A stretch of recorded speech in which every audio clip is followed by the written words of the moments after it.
from the Star Phoenix from the year 1964. Ancient kings banned bowling. You may be a bowler of long standing, or you may have just discovered the fun and satisfaction of the game. Either way, you are in good company, because according to historians, people have been bowling for at least 7,000 years. Bowling pins were found in Egyptian tombs dating from 5200 BC. In northern Italy, the Helvetii played the game during Caesar's time, 50 BC. Polynesians in the ancient cultures of the South Sea Islands bowled their version of the game on alleys 60 feet long, the exact measurement of today's alleys from foul line to headpin. As far back as the 11th century, bowls was a popular game in England, with stone boulders as nearly round as possible for balls. In Germany, the game enjoyed tremendous popularity after having become identified with the early Christian church, when a parishioner's skill in hitting a pin with a rounded pebble was taken as an indication of his spiritual state.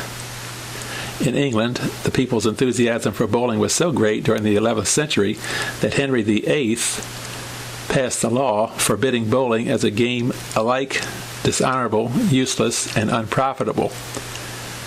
His chief reason for this harshness seems to have been his fear that the archers, upon whom the defense of the realm largely rested, were spending too much time on the bowling greens and alleys when they should have been sharpening their target eyes practicing the longbow. The same fears must have plagued Edward III, for he outlawed bowling in 1366. Englishmen continued to bowl despite decrees.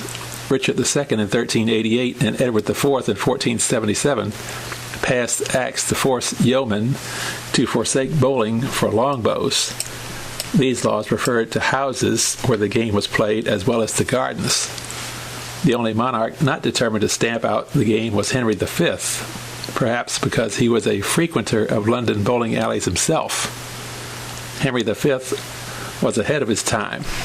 Our Canadian government has long since recognized the place of the bowling alley in the building of troop morale. Virtually every armed forces station and camp of reasonable size sports a bowling alley. So, by the time of Good Queen Bess, bowling alleys as well as bowling greens were to be found throughout England despite previous opposition. Bowling became the most popular sport, so much so that the Lord Bishop of London himself was criticized and roundly defended for working in a game between sermons on Sundays. 20 years after the death of the first Queen Elizabeth, Dutch settlers of New York introduced their nine-pin game to this continent. The nine pins were set up in diamond shape, first on a bed of clay, and as time passed, on cinders. Eventually, a single board about 12 to 19 inches wide was used as an alley. Bowling became the rage of sporting men, and gradually the game fell into the control of gamblers. This proved the sport's undoing, and once again, bowling in the form of nine pins was outlawed. However, an unknown enthusiast devised a plan using 10 pins, skirting the ban on the game, and by 1840, almost every block on Broadway boasted a bowling alley.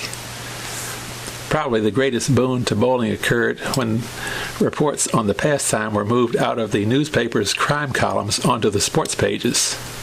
The United States National Bowling Association was formed by 1875, and in 1895 the American Bowling Congress took over as a governing body. Today it is the American Authority, which controls and guides more than 20 million bowling fans. In Canada, the popular American 10-pin game is not universally accepted, although in cities and towns along the international boundary line, 10-pin enthusiasts are found to be in abundance, and the popularity of the game is gradually creeping northward. The only bowling game of Canadian origin is the 5-pin game, a sport as Canadian as hockey. Originated in 1908 by the late Tommy Ryan, the game caught on rapidly across the nation. Confusion struck when native Westerners and transplanted sons of the East arrived at a set of pin values which differed to their Eastern cousins.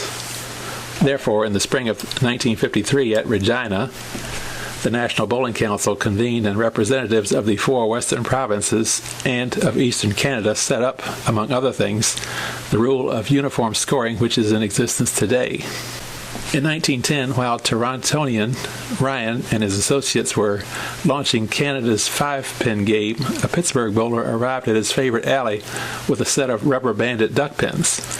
This game originated in Baltimore, Maryland in 1903, and in 1910 the rubber band type of duck pin bowling was originated in Pittsburgh, Pennsylvania. These games are now supervised by the National Duck Pin Bowling Congress. A half-century ago, New Englander John J. Monsey devised his own game with tall, thin pins dubbed candle pins. This form of bowling was slowly accepted throughout the New England states and in the Maritime province. While the sport of bowling is certainly a top favorite of adults, it is rapidly becoming a favorite indoor pastime for boys and girls. Hundreds of thousands of youngsters are now enjoying the game throughout the United States and Canada. In Western Canada, we have a high school championship. A special day is set aside and the games are played by a telegraphic system. Clearly, there is more to bowling than the smooth coordination between your footwork and the delivery of the ball. Good bowling form consists of a spirit of healthy competition and morale-building companionship. Those who bowl are taking part in one of the most fascinating games in the world, a game that has been enjoyed and played in one version or another by king and commoner alike for at least 7,000 years.